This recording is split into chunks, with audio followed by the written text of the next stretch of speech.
this time once we go live. There we go. Here's hoping. Perfect. Unmute myself. Well, all right. So hopefully this thing is queuing up. And if you're here with us, you're in the place to be. I'm not sure if we're calling this Copywriters Unfiltered, email Unfiltered. It's just Unfiltered. Yep, it's just unfiltered. That's the thing about copywriters. We our skill set transcends and can tap into so many different things. Well, it's really like the core of so many different other skills. So It really is. You know what's crazy? I was reading an article, and this is somewhat relevant. It said something like the languages. There's studies on this. The language that you speak, English, French, or anything, could be anything. The way that the language exists in your mind shapes how you actually perceive reality. The language structures in our brain shape our experience of life. And so if you speak Bantu, you just see the world in a different way than someone who speaks English. By default, it shapes the way that your brain works. So what we do tapping into language is like fundamental to what life is. It's crazy. yeah, I have to agree wholeheartedly. And what you read is so true because as I've been very transparent about my journey learning French, one thing I've noticed is the way that the French express themselves is different from the way that we express ourselves in English. So, like for example, um, they don't. The language is a bit stoic, and just their culture, they're kind of stoic. Like it's very difficult to see a French person super excited. It's rare, actually. Whereas, yeah, whereas like Americans, we're loud, we're oh my gosh, so great to see. We see we're OMG. screaming, but they're very reserved, and it's reflected even in their language. So, for example, like if I want to say something like, "Oh my gosh, I am so happy," like they don't really have like a so like that. What am I trying to say? That exaggeration that doesn't really exist. I mean, so I could say tellement, but it's not quite the same. So you're absolutely right. It makes perfect sense. It's different. It's different. I can totally see that because, like I said, with the French, their culture is a bit more stoic. So even their language reflects that a lot. Yeah, I mean, this article, I should share it with you. It said to the extent that there's a people group in Australia, Uh huh. and the way that they describe, anyway, the way that they structure language, it has enabled their brains to detect magnetic fields. It says it activates a sense. We have five senses, but really there's more. And this tribe can detect, like, for us, they said, for example, like if you're in a room, you don't know which way is north, south, east, or west, unless you really are Exactly. familiar with the area. But this people group, they always know where they are because they can feel it. Oh They my said based god. on the way that they use the language, this is what studies are showing. So I was like, this is crazy. The words are wealth, but words are everything. Literally. Wow. What in the Wakanda forever? That's crazy. I would love to learn more about that language, man. I've never heard of something like that. Me neither. That's This is why cool. I love what we do. So, welcome to everyone. We're going to talk about something a Welcome. little more practical than I know, right? magnetic fields around you. We're going to talk about engaging audiences, Yep. building your business and your brand, making money, and really achieving the impact or creating the impact in the world that you want. Yep. And we're blessed to be here today with the one and only Maria Lloyd. Hey. Now, look, even the French can get excited about that.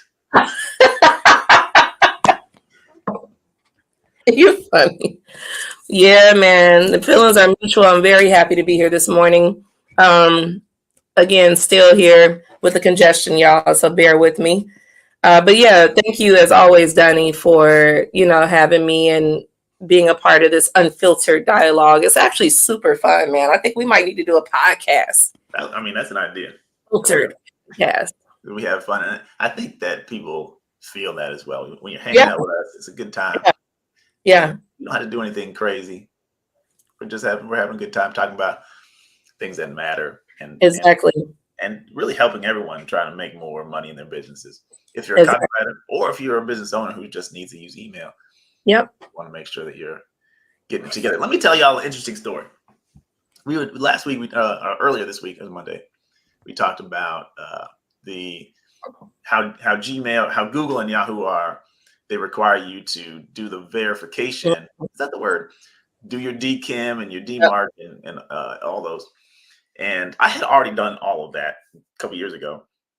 But Active Campaign, when I sent an email yesterday, says you have the old version of this, and so we need you to. We encourage you to do the update. Go in here and do the update. And I said, okay, fine. I'll just go in there, and they say put your domain in. And my domain is Donnie-Bryant.com. Everybody knows that. And the hyphen actually made it so this form could not accept the hyphen. And so I had to do a help ticket, and they still haven't figured it out. They said they anticipate being able for me to verify my own domain, which has already been verified by their system probably 3 years ago. But it's going to take until tomorrow for them to figure out how to do it in their new format. So if you're having a hard time with Active Campaign, there's there's that. But no, I wouldn't worry about that. I mean, for me at least, I had, like I said, I had already previously done it. So my email went out yesterday. As far as I know, deliverability was strong because my engagement was fine. So anyway, if you're here for my email list, I'm glad you made it. Right. I know, right? For real. I mean, that's one of the things that does irritate me a bit about these giant tech companies and small business owners. A lot of times when they start passing these new regulations and rules and things like that, it has a negative impact on business owners who are bootstrapped or don't have a massive team and massive wealth behind them. I can assure you that, the folks at Marriott Hotel or Hilton Hotel or whichever one of these large corporations aren't having these sorts of issues. And if they are, they have an entire staff that can monitor and stay on top of, the situation. But oftentimes we're the ones that are left holding the bag, so to speak. Like we're always the ones having to figure it out. We're wasting time with tickets. Same thing with me. I have 19 domain names in my CRM account. And I went through the process. It was supposed to be a simple process. I went through the process that my CRM company provided us. And at first, everything seemed to be working smoothly. And then I started noticing that I couldn't use their platform to log in and do what I needed to do. And it was because GoDaddy, which is my, provider for my domain names, they had a two-part or two-step authentication enabled. And so because my CRM was attempting to access my account 19 times, they had to shut it down. So I went through that. Then I was like, okay, well, let me just manually add everything. So again, 19 domains. I'm going into each one by one, copying and pasting the A record, the C name record, all this stuff, and did all that. And inside of my CRM, it was still saying that 12 out of the 19 weren't updated correctly. So then I had to submit a ticket. And I ended up submitting a ticket, and then they were like, okay, this is a bit more advanced than we are able to handle. So you're going to have to schedule a call with one of our engineers. So then I had to do a scheduled call with one of the engineers and come to find out, to your point about it's the little things, come to find out, for some reason, the domain names would not read because I had the actual domain name in it. It would read the record. But the thing is, those were the instructions, right? And so the guy explained to me, he was like, yeah, sometimes this happens where for whatever reason, you can't include the domain name in the record. You got to take it out. I'm just like, Bro, I've wasted days on this. Like, I mean, this is so stupid. I have so much to do. I'm talking to him in a restaurant. Like, I'm traveling, had to stop and like take the call at a restaurant. It's loud. A train is outside honking his horn. I'm like, bro, I am so over this. That's crazy. It's I don't, crazy. I don't, not to belabor this, but I don't really understand why they weren't prepared for some of these things. Give me instructions that are clear. Exactly. So that, because I'm also using up your resources. Right. Calling Yeah. your tech team, doing tickets, and having to get on the phone with the engineer for something small. And Yeah. in my case, if I didn't have the hyphen there, it worked. I just had a feeling. I took the hyphen out, but that's somebody else's domain. So I could have, it's just a stupid little thing like that. And then I go to the help thing and they don't know how to do it. I got to escalate this. And then they say, well, we're anticipating tomorrow. Like, is it that hard? Or could you just go in there and do it manually? When I first did it, I had to do it manually. But the automated system doesn't want to work. Wow. We're out here.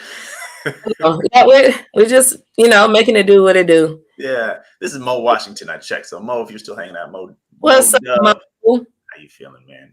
Finish strong Fridays. Yes, I love that. Finish strong Friday. Yeah, that's real.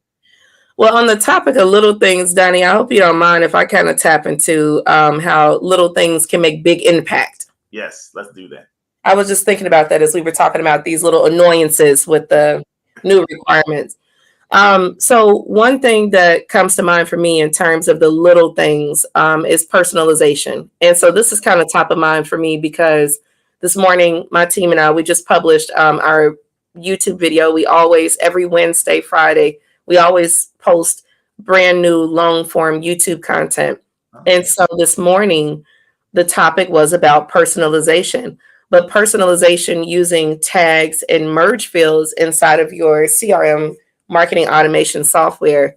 And it's amazing how it's just the little touches. Like, for example, and I think I brought this up before, but I don't think I brought it up on one of the Unfiltered sessions, Donnie, so let me know. But for example, when you are actively acquiring leads, let's say that you're acquiring leads for your newsletter or a lead magnet or just some way, right, that you're acquiring leads. Yeah. What you'll do on that opt-in form is you'll ask that contact a very unique question. And the question can be, if you're a coach, maybe the question is, in one word, describe in one word, describe your dreams. I don't know. I'm trying to think quickly and it's not coming to me. And so when they put that one word in there, then you as the business owner can actually program your CRM marketing software to automatically put that data in future communications. And the thing is, it's very personable, and it personalizes the communication. I think for a while, we were all able to get away with generalizing and just kind of sending a one size fits all email or one size fits all text message. But the reality is, in the wake of AI technology, we have to become more personalized. And instead of us trying to do that in a way that cost us more time, we just have to be a little more clever and a little more intentional about how we capture leads information and use it, repurpose that same data in future communications. So, Donnie, I wanted to know, have you ever kind of leveraged like any sort of custom fields or something to try to like personalize communications with contacts? You know what? That's an interesting. I never really thought about that, although I've seen it at times. Mm-hmm. Those interesting questions, and I guess I assumed, which you put me up on game. It's to make the form feel a little bit more funky and fun. Like, oh, no one ever asked me that before, and I don't know that I've seen it used, but maybe I have in terms of future communications with me. So for me, I haven't used anything quite like that as a personalization tactic. That's a great tip. So now you got me thinking of ways to use that. But it's really cool because if you can then categorize those things, or you can kind of like, okay, these kind of people have this sort of dream, and these sort of people have this sort of goal, and this, and then you can put people in buckets and not only are individual messages personalized, but some messages don't even go to some people. Exactly. Yeah. In that way. That's really cool. I It's think a the point that you make is super important. In this day and age, people are looking for specific relevant, not general information.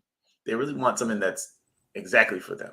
And so sometimes we can project, like how to make $1 million, and you'd say, I want to make $1 million, and you project onto that. But if you said how to make $1 million as a copywriter, well, now I'm more interested in that because it's speaking for me. And there are exactly. people who won't be interested because it's not for them. And then if you said how to make $1 million as a copywriter in Chicago, Illinois, interesting. This is, what do they know that I don't know? This is specifically for me. I haven't made $1 million in a year yet. I want to know this now. So the specificity and relevance matters more than ever. And then something that's generic, I can find a specific version, I think. I Mhm. see. And so when you're sending out messages or creating content, it needs to be specifically relevant, Mm. personally applicable to the person you're trying to reach. Otherwise, it's just not going to resonate with them. In this day and age, they don't. People expect personalization. People expect specificity, and if you're not delivering it, they're going to look for it somewhere else. Exactly, Donnie. I mean, I've brought this up before, but when my team member Jeanette and I went to MailCon in Las Vegas last year, that was one of the main things one of the main takeaways that I got from that conference. And it was that personalization is everything. Like, we're at a point now as business owners, as copywriters, as email marketers, wherever you are, whatever you're doing, we're at a point now where it cannot be ignored. You cannot afford to not personalize your communications because, like Donnie said, if you don't do it, I guarantee you somebody else is doing it. For sure. And your contacts are going to be inclined to patronize those businesses that show some sort of care. And I mean, one quick example now that I've had an opportunity to kind of think of a good example to give you all for personalization. Let's say that, again, using the coaching business model, on your opt in form, you can ask, what is your dream car? Mm.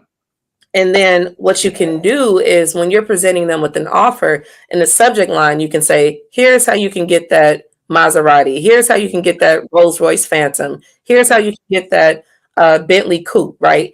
And Yes. so I can assure you that, like Donnie, like you just said, sure, somebody could say, oh, here's how to get your dream car. That's a very generic, one size fits all approach, very safe. Well, not safe anymore, but safe in the sense, really safe was just a kind way of saying lazy.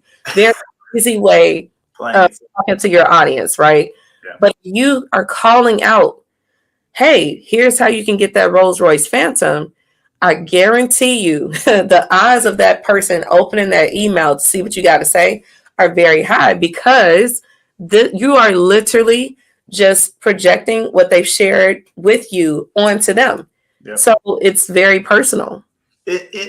Our brain filters out stuff that's not relevant, doesn't matter to us. Exactly. But if it sees what's relevant, it sees what I know I've already stated that I want. It's zoomed right in. This is Exactly. this is what I'm interested in, and nothing else matters at this moment. Let me share my screen real quick. I think this is interesting. Okay. I'm if I can do it easily. I don't know if I can do it easily. Okay. Somebody, when I had this session, I did a training session Tuesday night. It was so funny. Somebody said, yeah, we all know technology only works when you don't need it. Like, yeah, that's pretty accurate. Okay. See the screen? Wow. Look at this. Look at this. Forbes says hyper personalization is in for 2024. Wow. So this is crazy. Connect with your customers more effectively by going beyond high level persona. This is exactly what you're talking about. Anyway, we won't stick on this because this is not what we're going to talk about. But right. One is getting your data, psychographic information, it says, enriching your data with additional data points so you can tailor your messaging for better engagement and response rates, and creating robust segments so that people know that it's for them. Exactly. Yeah. It's going to take it's going to take you to another level. But on the other side, if you don't do it, you're going to see things slipping. Yeah. People Yeah, just engage less absolutely. because they need to know. There's way too many options of things for them to look at for them to find interest in something generic. Exactly. Yeah. Yeah, you're gonna have to step it up, y'all. We just it is what it is, man. We're just at that point in life where a lot of things that we were able to get away with, 5 years ago, even maybe 3 years ago, Yeah. just doesn't work. It just doesn't work anymore. So it's just the nature of business. The times are changing. We just have to change with the times. We have to adapt. It's just life. Yeah. So And I think it's worth mentioning. It starts from the top of the funnel level yeah, all the way down through. yep, If you attract your leads, which is something that Maria you help people with, but if you attract leads with the right bait, you know what I'm saying, then exactly. you already got them into a segment, at least in your own system. Like, I know these people are interested in being $1 million copywriter in Chicago. You know a lot about me if I downloaded that report. Mm-hmm. You know I'm a copywriter or want to be. You know I'm in Chicago or want to be. And you know that I want $1 million. And you know that I probably don't have $1 million, otherwise I wouldn't have downloaded it. And so you know a lot from the start. You can then begin to get additional data points. But you might as well start specific. Yeah, You can have lots of ways to get people into your business, right? Lots of different reports, exactly. lots of different offers. Yeah. Those offers being personalized and specific set things up to be very targeted from the beginning. And that's a great way to start. Hmm. Well, it's interesting because, again, MailCon, and it's interesting because I keep bringing up MailCon, but that was probably one of the worst conferences I've ever attended. But in terms of information, it was awesome. I will say that. It was just something about the crowd was off. I've never been to a conference where people aren't openly networking. That was weird. But the information was solid. And there was a presenter from NBC. Do you know, Donnie, you watch Super Bowl? I'm trying to, I don't remember if it was CBS or NBC, but whichever network typically manages the Super Bowl, this presenter was from that network and she was over the sports Okay. department. It was very interesting. And so what she shared was they did a split test. Now, this is a major corporation, major media network, right? They did a split test and they captured leads. On one form, they went with minimal information. They just wanted the name and email address.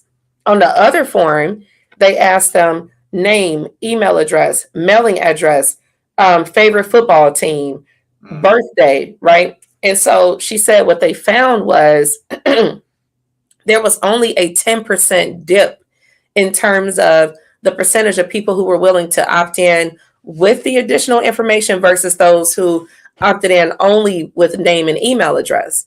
And so, because of that, they ditched the name and email address and opted for the longer form because why wouldn't you want to get more data up front if the margin is only, if there's only a 10% difference between the two? At that point, it's worth it. If you lose 10% of the people coming to your website just because you're asking for more information, they're probably not a good fit anyway. So I was like, oh, that was a golden Because they lesson. want to tell you their favorite football team, they're not the right people. Exactly. Yeah. So it was really, again, the sessions at that conference were phenomenal. I learned a great, great amount of information. It was really good. Yeah. That's really, I hadn't heard that study. I mean, obviously I wasn't at MailCon. You're so right. We have kind of this tendency in the industry to sacrifice, or Yep. to consider at least sacrificing quality for quantity. And Yep. it's not the right move in many cases, Nope. especially in like, if if you know the football team they like, again, you know a lot about them and you can communicate with them in very specific ways. If you know Yep. their birthday, that's super valuable having that information. Yep. Yep. And you have both of those things. I mean, the convergence is with data, like, oh, it's your birthday, and the Raiders are playing, and it's like, oh, whatever you're gonna do. There's so many possibilities, and I'm not gonna read an email about the 49ers. I don't care. Right. Right. And so, but if you send me something about the Bears, I might pay attention. Yeah. Absolutely. What's up, Israel? Love from Pakistan. What's happening? Love you too. Wow. He is so cool, man. Yeah, man. I Yeah. always appreciate when he comes through and Oh, he absolutely. Yeah. so to your point, we don't have to think in that old school way. Yeah. Yeah. Let me get anybody on the list I can get on the list, regardless of quality and regardless of my ability to engage with them in a Right. It's in many cases. I won't tell you across the board, but in many cases, most cases, I would say it's worth risking Yeah. a little bit of quantity to get a much higher quality of lead. Exactly. Because your leads, if you're not going to convert them, they're just a waste. It's just a waste. Exactly. Yeah. Especially as we're having an election. There's a lot of important politics going on in the world right now. A lot. Look, I had to cough on that one. Yeah, good luck. Good luck, Israel. I hope that there's no civil unrest. Yeah. Like you said, Donnie, yeah, there are a lot of important elections happening around the world right now. I know the Congo had a really big one. Yeah. It was, or was that in December? You know, I might be a little off, but nevertheless, yeah, it's a lot going on. What'd you say? It's not December. All right, I'm lost. Time is so mashed up. I think there's like something like 600 major elections. Woo! Oh, that's weird. Wow. I mean, we're spreading out. Obviously, we have things all the way up until the end of the year, but this is going to be one of those years where a lot of political activity. Oh, gosh. Well, I see somebody from Facebook is showing us some love. Happy Friday to you too. And love from around the way. Quality over quantity anytime. Yes. It's real. Absolutely right. Yeah. I love it. Find out who that is. Oh, that's Oye, my man Oye. What's up, Oye? Thank you for being here. We appreciate you hanging out with us. Exactly. But yeah, I mean, like you said, Donnie, not to belabor the point, I think those of you, who've been watching this conversation from the start, you realize the importance of personalization. Like, we're just at a point in business, whether you're a copywriter or whatever you are, you have to personalize communications. There's no exception to the rule. This is just the way it is. And we have to adjust. So, and thankfully, with CRM marketing automation software, it makes that process of personalization that much easier. So you just have to be a bit creative and think through the good questions to ask so that, you can make sure that you're really hitting the target. Yeah. So I'm going to put you on the spot real quick. Oh. Because you've thought about these things more than me, I think. What are some fields that can be put onto a lead capture form that most people wouldn't think to ask? So you mentioned like birthday, favorite sports team, if that's relevant. True. Or the goals, if also that's relevant. Explain in one word what your goal is. Are there other fields that you can think of that maybe most people wouldn't think to put on the lead capture form that would be useful to have? Yeah, I think asking if someone has children or like asking them to put the name of a spouse. I mean, like you said, Donnie, it really just depends on your business, right? So if I know that I am, let's say I'm a counselor and I'm a marriage counselor, right? A merge field that I would put on my form is asking for the name of your spouse. There's another one that I thought about. Oh, if you are a jewelry company and you sell engagement rings, then I would definitely ask for the name of the fiance, right? And I mean, I could think of a million ways that you could use that information. Like, this would be perfect for, Angelica. I don't know. I'm just coming up with a name. So, Angelica's gonna love this. Yeah, I'm reading it. Absolutely. Cause you're like, wait, what the hell? Who's this? Like, Angelica like that. Exactly, So, I mean, I'm telling you, there's so many ways that you can do this, but those are some that come top of mind for me in this moment. If you're, that was there. What you say? So to put you on the spot, that wasn't fair. No, it's all good. It's all good. No, it's cool. And look, and you did it with the congestion, which my mind is congested too. But no, seriously, it's all good. That it's a great question. It's a great question. Like I said, it really does depend on your industry, Sure. because some of these questions obviously would not be relevant to you, if you don't own a jewelry company, if you don't, if you're not counseling couples or something like that, it wouldn't make sense. Um, but I would say, I think just to be more direct in terms of, so one question that I would probably, and my team and I probably need to consider doing this, so it's going to be work for us, is I will probably ask people from this point forward, um, who is your favorite social media influencer? Ah, Because then what I can do is use that in the subject line, like, even Gary Vee wouldn't do this, right? And again, you're probably more inclined to open that email because you want to see, wait, what wouldn't Gary Vee do? Like, this dude is dope. yeah. I'm not saying that for myself. He's probably not one of my favorites, but I'm just, speaking. This guy's a dope. Right. So, I think that would be a really good question to ask people. So, yeah, I mean, you really do have to just get creative and think of relevant content, relevant ways in which you can use this data to get folks to open your emails and read what you got to say and take action. That's so good. Because we assume people care about Kanye West. Right. We assume they have feelings about anything. Cat Williams today. Yeah. You can talk about Cat Williams. Everyone's talking about it, but Absolutely. but don't assume. Let's not do that. Exactly. Not that hard. And I think, like I said, people are going to suddenly shy away from that. They're more likely to say, I don't want you to have my phone number.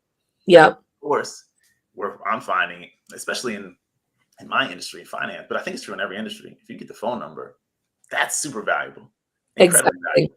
But you may get that on a secondary form or some way of getting that.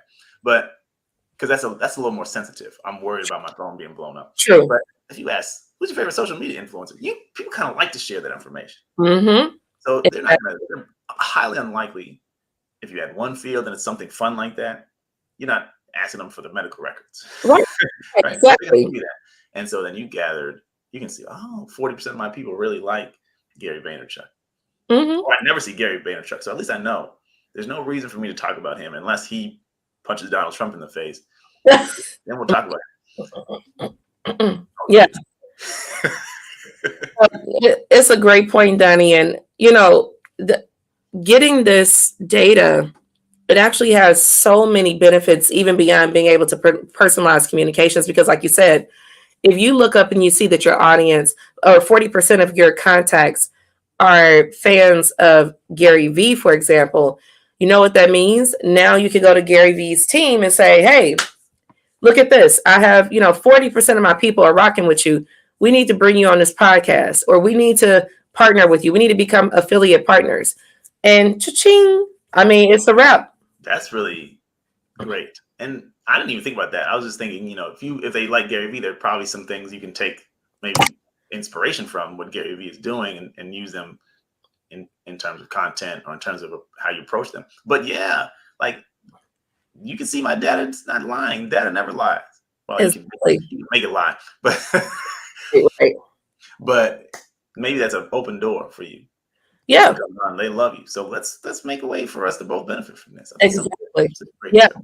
I love partnerships, strategic partnerships. That's like one of my favorite lead generation strategies. Like, partnerships are everything to me. So I'm always thinking about things from that perspective. Like, how can I partner with someone? So, yeah.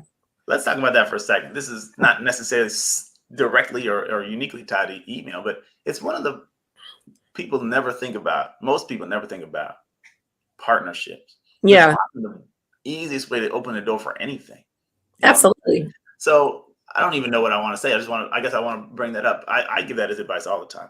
I want to figure out how to reach more people. Well, the first thing, you could spend money on Facebook ads and probably should. But perhaps the first thing you should do is, who has my audience already? Yeah. That I can partner with. Or Yeah. who wants my audience? who would be benefiting from reaching out to a group like I have attracted. And knowing more data about them makes your list more valuable, because you can tell somebody Mhm. 40% of my people like Gary Vee. Exactly. 75% of my people, whatever. You know things about them, and that makes them more attractive potentially for other people, because they know what they're getting into when they get into a partnership with you. Absolutely. What's up, Gideon? Good Great to to have be you back, here. We're happy to have you again. sir. But yeah, I agree wholeheartedly, Daddy. I agree wholeheartedly. Partnerships, like I said, for me, partnerships are arguably my favorite lead gen strategy because number one, like some of the barriers that you have to cross or knock down rather to convince a lead to trust you, they don't exist in partnerships oftentimes, right? Because the mindset of the individuals or the contacts that are already a part of the ecosystem of your partner, they Yes. trust them. So the mindset is, okay, well, if I trust this person or this organization, and this organization trusts Maria Lloyd, she must be legit.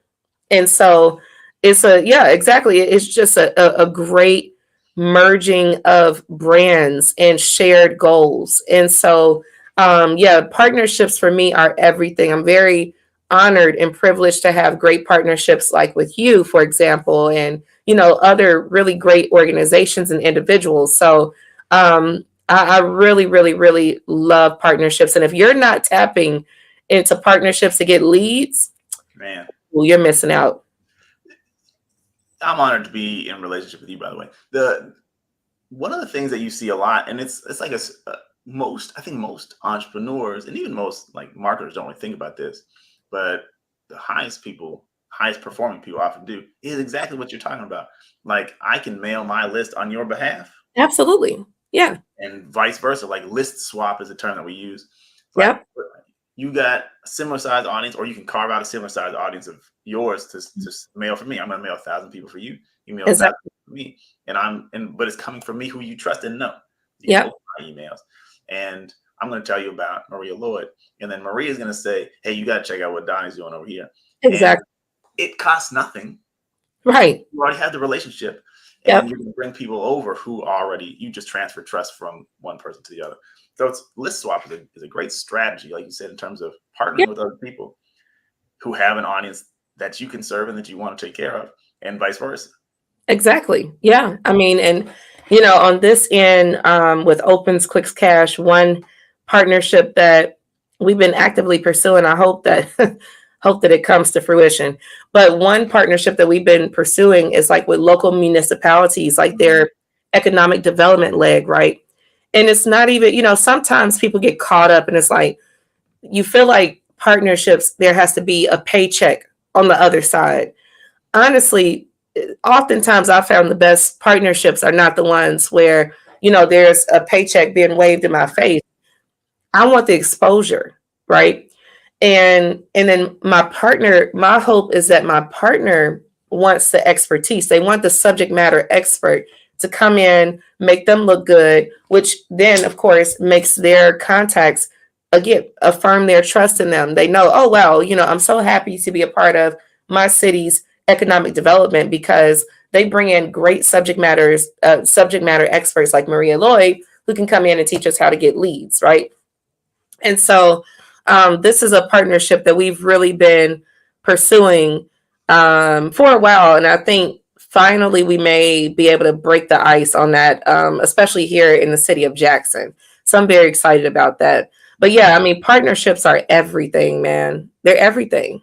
Yeah, I think it's a great tip, and I don't know if y'all are picking up what we're putting down, but Right. think about partnering with people in many ways. But Yeah. if you're talking about email, you can think about it for email. It's a great way of growing your list. It's a great way of expanding your reach and your visibility.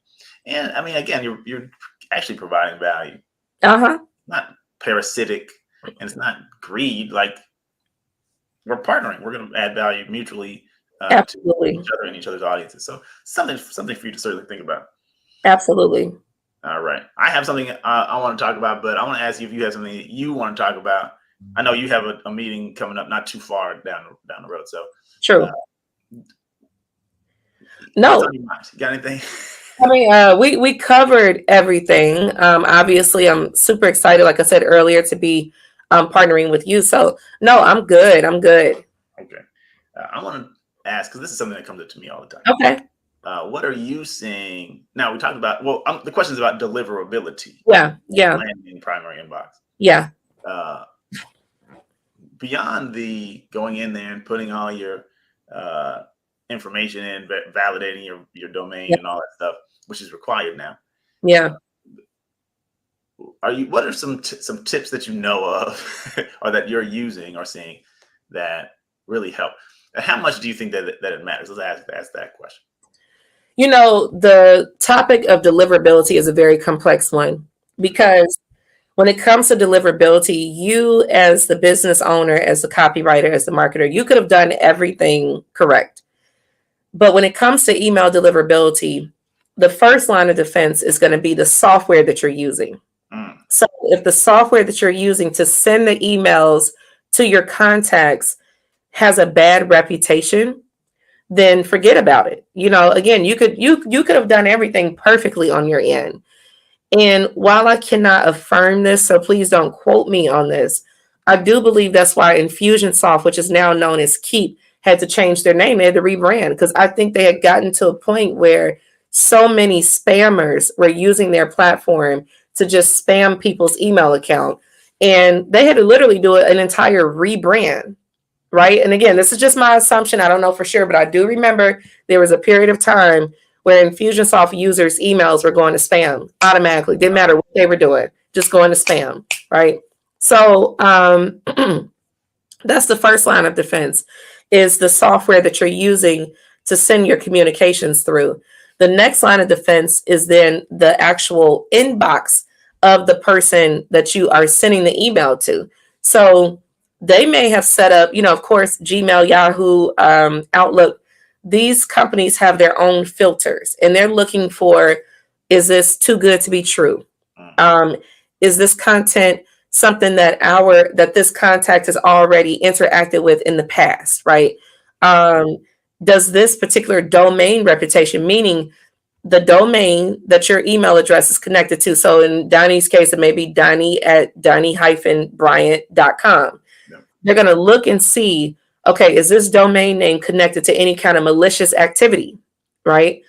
And so after they do their checks, now the next thing you have to kind of go through is how the contact themselves have set up their inbox, because there are some people that have invested in third party spam detecting software and all of these other tools. So even the person who is using a Gmail, even if your email has passed Gmail's filters, now you're not sure if your contact is using some hypersensitive spam filter. And I remember this happened to me in the past. I was in Johannesburg and I met this really dope professor. This guy was just brilliant. He was brilliant.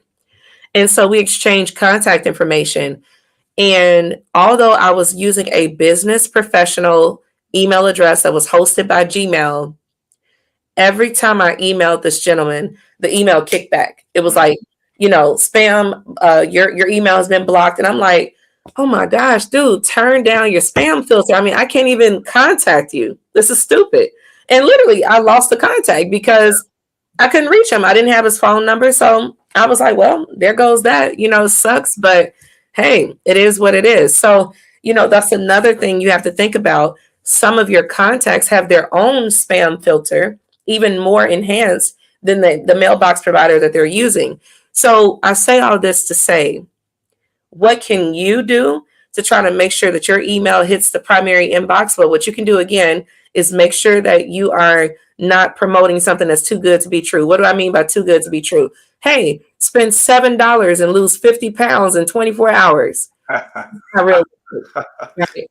It's not realistic. Or spend $1 and you'll make your first million in 30 days. Not realistic. If we could all spend $1 and then become millionaires in 30 days, trust me, we would have all done it by now, several times actually. So, I mean, you have to make sure your content is like it's realistic. Next thing, you want to make sure your content is relevant. So, the person needs to have opted in into your content. Now, again, it doesn't guarantee it's going to hit their primary inbox, but they needed to have given explicit consent by way of opting into your lead acquisition form or texting in with their email address. However you acquire your leads, you would have needed to have gotten explicit consent. And that goes, like I said, tying into the relevancy part. If they gave you permission to email them for email marketing tips, don't turn around and then email them weight loss tips. Like that's not relevant. It doesn't mean that if you have a weight loss business, after you have given them the value on the email tip side, you can say in the PS, by the way, I own a weight loss business. Click here to check that out, right? So now you can start segmenting your audience, because I mean, just because I want to get email tips doesn't mean I don't want to be snatched for the summer, right? So it's okay to like hint to that, but like don't give me weight loss tips if I'm asking for email marketing tips. That's not relevant. And it's a quick way to get put into spam. So another thing that you can do is try not to put a lot of numbers or like make reference to finance. And this is a little difficult and Donnie, I'm sure you can attest to this. For folks who are in the financial space, you have to get really creative, because there are so many phishing scams that are happening via email where people are talking about money. And so you have to be really careful if your email content is about investing or saving or money, like how to become a millionaire. You got to be careful. You got to be really creative about how you leverage words, because the spam filters are high across the board when it comes to finance. Because again, there have been tons and tons of phishing scams that have happened via email, where literally folks, grandmas and granddads and moms and dads have lost their entire retirement savings. So it's serious. It's catastrophic. Right. And so you got to be very creative and clever when you're writing copy for finance and investing. And so trying to think if I'm missing anything. I'm sure I am, because I have a whole checklist about how to try to avoid spam and promotions. Oh, images. Try not to use really large images. Donnie, one thing that really grinds my gears is when I get an email and it's like a flyer. Yeah. And I gotta sit there and like wait for the flyer to slowly load in my inbox. And at that point, I'm clicking off. I'm not gonna sit there and watch this flyer try to suffer through the process of loading in my inbox. I'm clicking off, right? So if you're gonna use images, this is especially big for those of you who are in e-com. You gotta be real careful, because your image size could slow down the load time inside the inbox. And I'm telling you, folks are not, unless you just got some raving fans, and most of us are not there yet, folks are not going to sit there and watch these images slowly populate. They're not going to do that. They're going to move on to the next email. So image size is very important. You want to keep those images very light.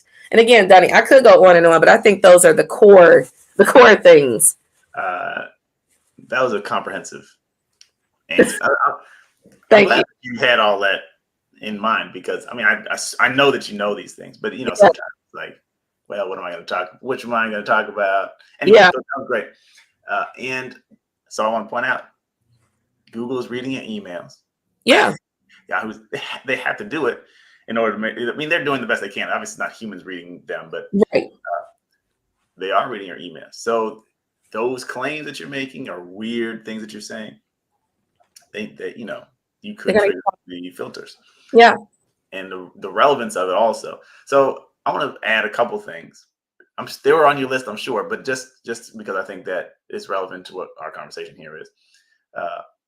You want to have, well, you actually can check. And I know, like, when you send like an active campaign, for example, there's a little spam check thing that when you set it up to send, it says spam check passed, but that doesn't really mean that much. You can check external tools like Mail Genius or something like that. And that sort of testing can help you make sure that you don't have spammy stuff, and then you're not on any of those weird blacklists. So that's something to think about. The other thing that I want to make sure that we talk about, and it's kind of related back to what we talked about in the previous session, is you really want to create engagement early on. Yeah. So if somebody signs up for your email list and they don't get an email from you for 2 weeks, they probably won't open that email. And then you're sending a signal to Google and whoever that you ain't sending relevant, valuable emails. Gmail says this person, no one ever opens their emails. And so your whole account looks suspect.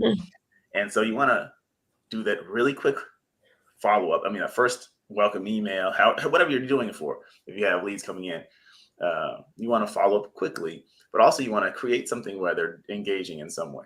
At least clicking, click this to do such and such, or pick up your free report or whatever. Because when they're engaging, they're sending signals to Gmail and whoever that is a quality email. Yeah. And so you want to do that. And if you can get replies, it's also very useful. When someone replies to your email, it's probably the highest signal that you can give that it's a good email, because people don't reply to spammers. Yeah. They don't reply to people they don't like and don't care about. And so doing that kind of engagement, like one of the things that you see a lot of people doing this now, just checking, email me back and tell me that you got, so that I know you got the report. Right. The report, but it's a gambit to get you to respond, because that signals again, and it signals your individual inbox too, because like you were talking about all the things that happen on the recipient's end. Mm-hmm. Like if that individual never opens your emails, then that individual account might say this is spam. So I've seen that happen. If I go a week without opening somebody's emails, they start ending up going into my spam or whatever. And it's like, it's not spam. I never said it was spam, but Gmail's trying to figure me out. Exactly. And when I respond, it doesn't get primary placement. And so if you want to get people to open your emails, you want to get people to, but if they reply again, now it's a mini commitment to engaging with you in the future. And so in their own mind, they're like, I like this person. I took the time to respond to them. I now want to see how they follow up. So those little things in terms of getting people to engage with your emails help your whole program. I keep using the word program. Everyone you email it has a higher likelihood of receiving your emails in the primary inbox when you get engagement from some. And so I like trying to get early engagement. I like mixing in super short emails where you're just like sending people to read a blog post or check out a video. Like, Maria's got a new video. He's like, hey, I got a great new video on YouTube today. Take 4 minutes of your time, and it's gonna, help you. What's the topic of the video today? Personalization. Personalization, using tags and merge fields. Right. Yeah. So if your emails aren't personalized, your life is over. Click here to find out how to do that. That's over exaggerated. Oh man. But it's super short. You're gonna get a high click rate off of that, because off of curiosity, and you didn't tell them anything, so they got to know. They got to find out in the video, and so they click. And so when they click, then again, every once in a while, you just have those short emails that get super high click rates. And again, that's a health signal to Gmail and everybody that we send good emails here. We send emails that people care about, and you get people on your YouTube video. That part, exactly. By the way, if you're not subscribed to Maria's YouTube channel, get yourself together. Thank you. I met somebody, and same with your channel as well. I met somebody. I know the gentleman, but I haven't seen him in person in a while. And when I did my recent in-person session about lead acquisition or lead gen, we ran into each other, and he said, Your YouTube channel has been blessing me. And I was like, oh my gosh, thank you for that. So shout out to Roger. Thank you for that. That was such great and warm feedback about the YouTube channel. But yeah, the YouTube channel is Words Are Wealth. So y'all make sure you tap in. You got some jewels over here. There's one thing that I'm discovering is I generally hate YouTube because nobody's saying nothing. Yeah, true. These videos and it will be how to make $1 million as a copywriter in Chicago. And I'll be like, I'll give this a watch. And then they're just going to say, get clients. Exactly. Invest in 401k. And then I'm like, why did I waste any time? Because everybody's just trying to get views. Yeah. But Words of Wealth, it's info. Like you're going to go in there and you're going to learn something, and you're going to be able to take action on those things pretty much immediately. I always watch and I always learn something. So y'all should do that. But here's the other thing that I want to say, because that's one way to learn from Maria, but there's a more in-depth way to do that. So why don't you introduce what we're working on right now? Absolutely. So, of course, as I mentioned early on, I strongly believe in partnerships. And so I'm extremely, again, honored. It's a privilege to share that Donnie and myself are in partnership on this new program. Well, it's not new anymore. We're on our third cohort, actually. So maybe it's new to some of you who are tuning in for the first time. But we are partnered on a program named Crash Course to Cash. And it's named this way because that's exactly what we do. We are giving you the knowledge and we're giving you the tools and the support that you need to quickly get some cash. And so, what I'm going to do is share my screen because we talked about a lot, although it may not have seemed like it. And we actually talked about a lot of what we're doing inside of Crash Course to Cash. So, one of the things that we're doing, and I'm just going to go over to the schedule. So, again, in the first 90 minutes of this program, and by the way, we're taking off on Saturday, February the 10th at 11 a.m. Eastern, 10 a.m. Central, 8 a.m. Pacific. But the deadline to enroll in Crash Course to Cash Cohort 3 is February 4th. So you literally only have 2 days before this actually shuts down. Okay. And as you can see up here, it says deadline is February 4th, 2024 at 11:59 p.m. CST. All right. So with that being said, of course, Donnie and myself early on in this conversation talked about lead acquisition strategies and techniques. And I, shared how partnerships, which again, this is what Donnie and I are doing right now. Partnerships are one of my favorite lead acquisition strategies. And so we talked through some good lead acquisition strategies and techniques that will work for your business. Okay. And the reason why this comes first is because, again, this is a crash course to cash. We want to get you to the money as quickly as possible. So that's why we're advising you on ways to get your leads, because we want you to succeed. We want you by the end of the day on February 10th. We want to make sure that you have everything that you need. You have a roadmap, a blueprint, whatever you want to call it, that will get you set up to earn money as quickly as possible in your business. Okay. So after we talk through lead acquisition strategies and techniques, the next thing, and as you all know, Donnie and I talked about this extensively in the beginning of this conversation, we're going to talk about customization, or in other words, personalization.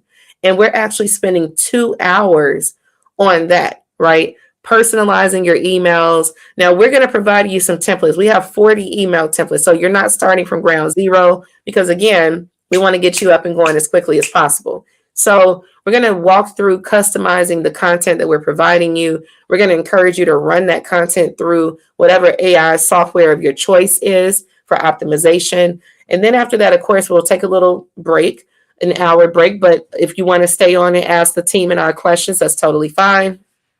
And then we're going to end the evening with customization of your marketing automation / workflows. So again, it's almost impossible. And I'm just going to say it is impossible. It's impossible as you're scaling your business for you to sit there and try to customize your communications for every single person in your list. It's impossible. Right. So what we have done is we've got some pre-built marketing automation sequences, some pre-built workflows inside of a CRM software. We're just going to give you what we've already built, because again, we are crash course to cash. So we're trying to hurry up and get you to the money as quickly as possible. So we're going to actually give you all of our pre-built workflows, all of our pre-built marketing automation, marketing automation maps is what I was trying to say. And all you have to do is go in and customize it to fit your business. And then last but not least, in the final hour, we're just going to wrap it up. Any final questions, any final edits that need to be made, we're going to just wrap up the evening and that's it. Okay. So, as I shared on Monday, the thing is, like, you can actually be a part of this program for $498. If you just wanted to do the payment plan, we're not even tacking on any additional fee. So if you just wanted to go ahead and get registered today, maybe for you $997, you don't have it today. But if you just want to get registered, you can register for $498.50 today and then pay the remaining $498.50 in 30 days. Okay. So we're trying to make this as simple as possible, as frictionless as possible. And because you are joining through Donnie's network, I'm actually going to let Donnie talk through the special gift that you're going to get. So I'm going to stop sharing my, well, no, I'll keep it up because yeah. I think half the time you pass the mic back to me, I have something else to say.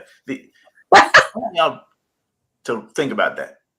If you put $498.50, I think that's what it was, down in advance, and then you have 30 days, we're talking about crash course to cash. The idea is for you to have the money back that you spent and the money for the next payment and more than that by the time the payment is due. It's insane. There's a lot. And Maria went through this kind of fast. She mentioned there's 40 email templates. Yeah. Basically, you're going to customize them. That's what's going to happen in this 1-day training. Yeah. But she and the team are going to hand them to you. And all you got to do is put your own information in there and customize them how you want. But there's going to be time for y'all to do that together. Exactly. Incredible. There's all these trainings. And I'm going to assume you mentioned before you have a deliverability checklist. Assume they're going to get that as well. Yeah. Yeah, exactly. Yep. Yeah. Make sure that your emails are landing in the inbox where they can. Exactly. Yep. Because I'm participating, because I believe in what Maria is teaching. I've seen it work. I know that she's put up huge numbers on the board for brands that you know. Yeah. And she's a genius. So I'm partnering with her. My course, Inbox X Factor, which is, I say this all the time, it's true. It seems like gimmicky, but it's not available anywhere. If you don't already have it, you probably won't be able to get it. I don't think that I'm ever going to sell this again. You may be only be able to get it through Maria, at least most of the time. And she's not just offering it all the time either. But it's a training course, video trainings designed to help you write. If you feel like writing your own emails, there's I think it's 8 trainings designed to help you write really powerful emails. We're talking about customization. We're talking about relevant content and value. These trainings are helping you take that to a level of mastery, towards mastery, coming up with really great big ideas. Because you can send out emails and say nice things, but having an email that really, smacks people in the face with value, say, well, I never thought about things that way. Mm-hmm. There's a place for that, and that helps you build your brand, which is something Maria has been talking about on YouTube, building your brand and being the kind of expert that people come to again and again. Exactly. There's a lot of things in there. Using news interest, which means basically talking about things that are happening, like Cat Williams. How do you tie that into your email? Mm-hmm. Things like that. I got some welcome sequence stuff. And these trainings are to help you just get stronger and stronger at creating the emails. Plus, there's a year's worth. Actually, it might be more than a year, but there's at least a year's worth of email ideas for broadcast emails. So a lot of what you're doing here with Crash Course to Cash is setting up your inbound funnel, and there's abandoned cart sequences and things like that. But it doesn't give you necessarily the ideas for what to write for your emails on a weekly basis if you're going to do that. Exactly. There's 365 days, like I said, at least 365 days worth of ideas that you can customize for your own business. So you never have to say, what do I write about today? Mm-hmm. Say you can go in on a particular day. What's today? It's Groundhog's Day today, right? You probably could figure that one out on your own, but I have some non-obvious ideas in there. So if you want to write something that's different from what everyone else is writing, but you're not sure what to do, you can just go in there, look at the day, and it'll tell you could write about this or that. And then you can customize from there. And actually, there's a training on how, or my thoughts on how to use that to make sure that you never run out of ideas for your broadcast emails. And these are all, again, exclusive trainings. A couple hundred people have them on the planet, and you can be one of the few. Exactly. Yeah. I mean, again, we're super, super, super excited to partner with Donnie on this, and having the inbox X Factor is like, yeah, it's lit. So, And by the way, I have charged as much as $97 per month for this content. wow. So, Wow. I mean, there's people who pay $47 a month for it, and there's some people who got one-time payments, but very few. So, this built into the value of what you're getting in Crash Course to Cash is really pretty phenomenal. And Exactly. one of the people who went through the course, he said, "You've turned me into a lazy bum." Because with the email ideas, you can just roll out of bed and say, "What am I going to write about today?" And it tells you. So, Wow. this we're designed again here to help you get to the money as quickly as possible and with as little stress and strain as possible. Exactly. Yeah. Yeah, exactly. I mean, again, Crash Course to Cash, and I know obviously we're talking about Inbox X Factor as well, but I'm saying marrying these two brands, we're getting you there as quickly as possible. So, again, you all, the deadline is February the 4th at 11:59 p.m. CST or CDT. I never know if we're on CDT, CST. I don't know. I always just say Central or Eastern because I couldn't even begin to tell you.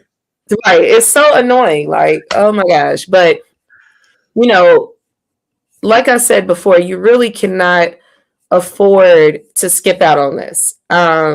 This fee, the fee that you're paying to be a part of this, is merely just to really affirm your commitment because we only value what we pay for. That's true. And that's a fact.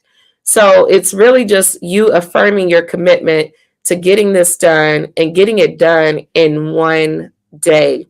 And as many people have pointed out, even in our last session, for this kind of quality in terms of what you're getting and what you will expect to have at the end of the day, people are charging at least $3,000, at least $3,000. And here we are. You will have access to this for a one-time fee of $997. So nobody good is charging $3,000. Right, that's true. Good point. $10,000, $20,000. I've seen $30,000 for one day. Yeah. Like this, where you go sit down and you walk out with everything in place that you need. Yep. Like I said, I've seen up to $30,000. This is less than $1,000. I mean, basically $1,000, but it's less than $1,000, and you can split it into 2 payments. And Maria, what would it cost for anyone to get you to write one email for them, you and the team? Oh, yeah, absolutely. So on the low end, we charge $350 per email, but usually it's somewhere in the 500 range. And we do have a minimal requirement. We're not going to just write 1 or 2 emails. That's a waste of time. We do have a minimal requirement of 7 emails. Okay. So you do the math, right? If we run with the $500 fee, that's $3,500 for 7 emails. And here it is. You're getting 40 email templates, 40. And plus the setup for your CRM software, right? Which, by the way, of course, yes, you're going to have to pay for your CRM marketing software separately. But because I'm my team and I, we're all certified experts with this particular software, you get the hookup. So for 30 days, you don't have to pay a thing. And the only way that you can get that kind of hookup is through a certified expert. Even on their website, they only give you 14 days, Donnie. But because you're with us, you get 30 days for free. And if you do decide to stick with the software, in terms of what can you expect to pay, you can pay anywhere from $29 a month. It really just is contingent upon how many contacts you have. So $29 per month, $150 per month. Or, again, if you have not hundreds, but like 20,000 contacts or 15,000, something like that, you could be looking at more like $500 a month. But at that point, you got the money. I mean, if you have, 15,000 contacts, right? You got 15,000 contacts and you haven't figured out how to monetize them at least enough to break even on the software that manages them, then you got a problem. We really need to talk. You need, right. Conversation. Exactly. But I mean, again, the deadline, you all, is coming up. It's February the 4th. You literally only have 2 days to go ahead and lock this in. And yeah, we look forward to seeing you on February the 10th. And Donnie, could you put the link to your Oh yeah. page on here so you all Go and find it. That's so funny. I was excited about this conversation. all right? I totally forgot to get it. I'll It's get it. fine. But yeah, Even we're having a conversation, I'm all in it. I know. crashcoursetocash.com/Donnie. Very simple link to remember. crashcoursetocash.com/Donnie. And that will get you the access, the admission into our February 10th session, but it will also get you Xbox In Factor. So I'm sorry, look, I said that correctly, didn't I? The Inbox X Factor. Duddy, this reminds me of when you used to botch Crash Course to Cash. Okay. Oh my gosh, I cannot believe I said that. Yeah. Man, that was funny. I'm a fan of alliteration. What can I say? I think I am too. But Inbox X Factor is a weird name, and I said it at some point to my wife. Dope. You're selling what? Inbox sex? No, not Inbox Sex Factor. Although that might have sold better.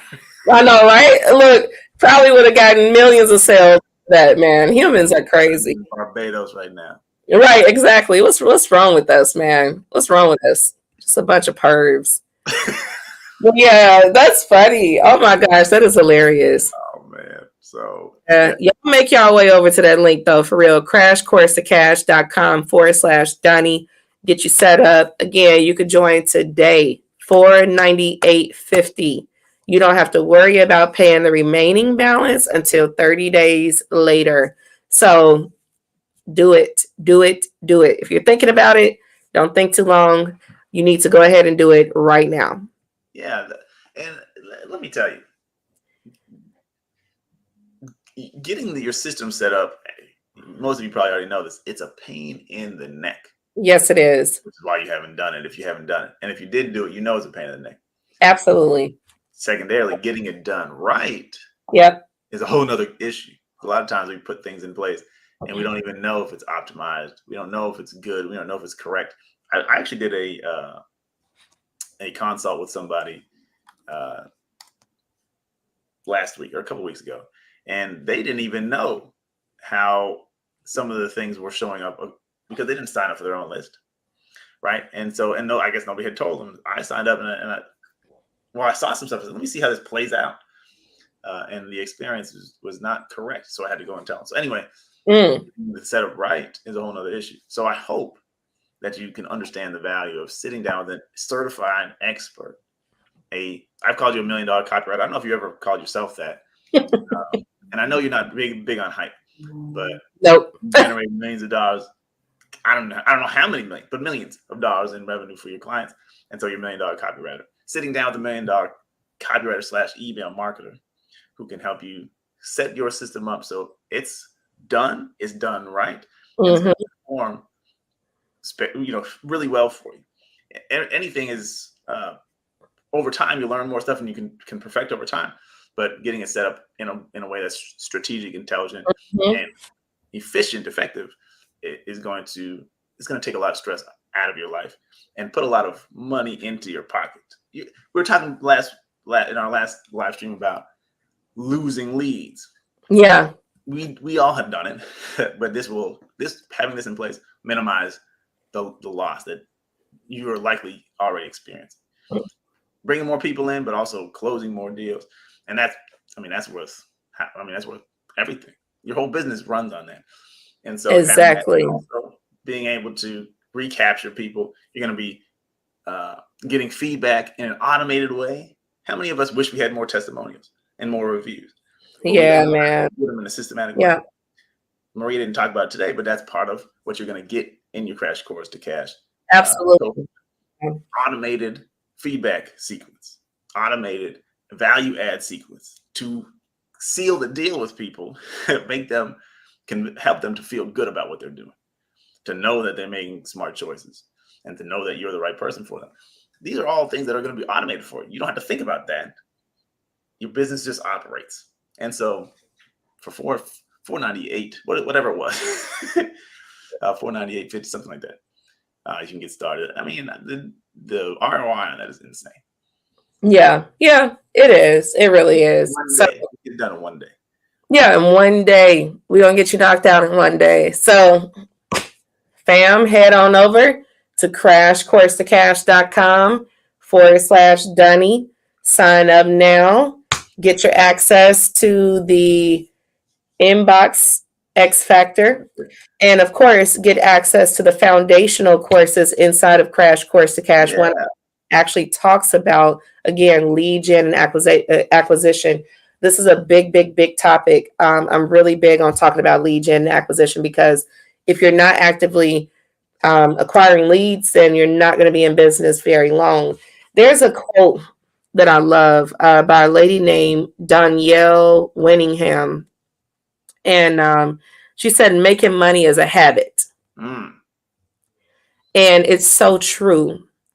And so that's why you'll notice there's such an emphasis on this lead acquisition, lead gen stuff, because making money is a habit. And you've got to get in the habit of getting comfortable asking people to opt into your form, to, get on a discovery call with you, to do business with you. You got to get comfortable with that. So join the program. We're going to help you get through that obstacle, break down some mindset barriers there, and get you comfortable in your lead acquisition strategy. And again, Inbox X Factor, you're getting that 40 email templates, you're getting that workflows and automations, you're getting that. I mean, everything you need, you got it. We got you covered. I want to say, making money is a habit. That's a powerful quote. It is, yeah. Part of the reason we aren't in that habit is because we don't know how to get started. Yep. And we're overwhelmed by the thought of what it takes. Yep. Crash Course to Cash eliminates all that. You don't have to know anything. You just show up. I mean, you have to know a little bit. But all you have to do is bring an open mind and a willingness to work. And in just a few hours, put the things in place. So making money is a habit, but making money is also a system. Yep. We have to do it right. Exactly. So you can create a system that supports the habit, that puts money in your business on a consistent basis. I don't know. I can't think of anything better than that in the business realm. Exactly. Yep. Likewise, Donnie. So if you're ready, if you're serious, let's go. Let's rock and roll. Let's rock and roll. And this is for service-based businesses. I just realized I didn't mention that. I thought you mentioned that earlier and I forgot. No, I forgot. Even if it doesn't matter what service it is, because we actually have ways in which you can integrate your Google Calendar with CRM software. So if you have to book appointments, right? If you need folks to schedule an appointment with you, there's that option as well, because you can you can integrate your calendar with the CRM software for no additional charge. So, hey, if you're ready to make that cha-ching this year, let's go. It's Q1, it's Q1. We got to get fired up. Let's get it. Let's get it. No excuses. I know you got to go. I think one of the things that we've talked about before, but it's still going to be true. 2024 is going to be one of those years, I think. Yeah, I have to agree. We all need to have things in place to support our success that we want. Absolutely.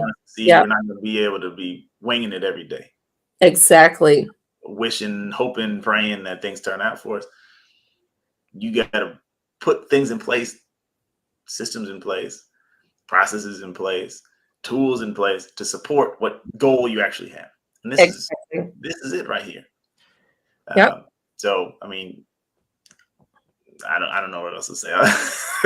No, I mean, you're right. Yeah, you need, again, like we said early on, Donnie, we're at a point where you're going to adapt or you will not exist. I mean, I hate to, that sounds so fear-mongerish, but this isn't fear-mongering, you all. This is just the reality. I mean, honestly, think about Blockbuster, which is now a relic of a company, right? Yep. Blockbuster was a multi-million-dollar company. And then Netflix came in and completely took over the market. And now you can't find a Blockbuster anywhere on the planet, right? And so it's because they were too slow to move when it came to adaptability. They did not want to accept the fact that there would be a point in time in human existence where people were no longer interested in walking into a storefront and walking up and down the aisles to try to find their, favorite film, right? They Right. didn't want to accept that. And so you don't want to be a blockbuster. You don't. You don't want to be a blockbuster. You want to be innovative. You want to stay ahead of the curve. You want to make sure that you are aware of the changes that are happening in your industry so that you can adapt and expand and scale. So don't be a blockbuster, people. You want to be on the cutting edge of technology. And that's exactly what we're giving you at Crash Course to Cash. We are literally going to give you the systems and the processes that you need so that you don't have to be a blockbuster. So, hey, I rest my case, as Yeah. the attorneys say. Did you know they made a blockbuster? I think it's on Netflix. It's a little comedy show. It's about the last blockbuster on Earth. Oh no! And then it's on Netflix. The irony of it all. I like, but it's, Dang. you don't want to be irrelevant. No Again, it's not fear mongering. It's just the reality check. We need to reality. face the facts.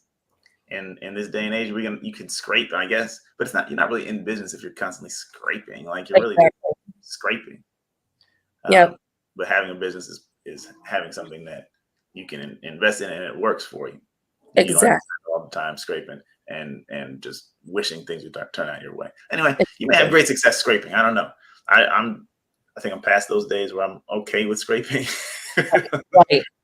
So, I think you're right. Put yourself in a position to be a Netflix, which people work at Netflix, but most of the machine works by itself. Right. Absolutely. Yep.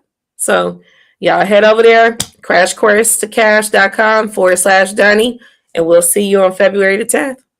Yep. Maria, thanks for hanging out with me today. Thank you for having me. Meeting, and we'll talk again soon. Okay. All right. Thanks for hanging out with us. We appreciate you hanging out. You all so much for popping on. Thank you. Thank you. And we'll talk with y'all again soon as well. Yep. Absolutely. Peace.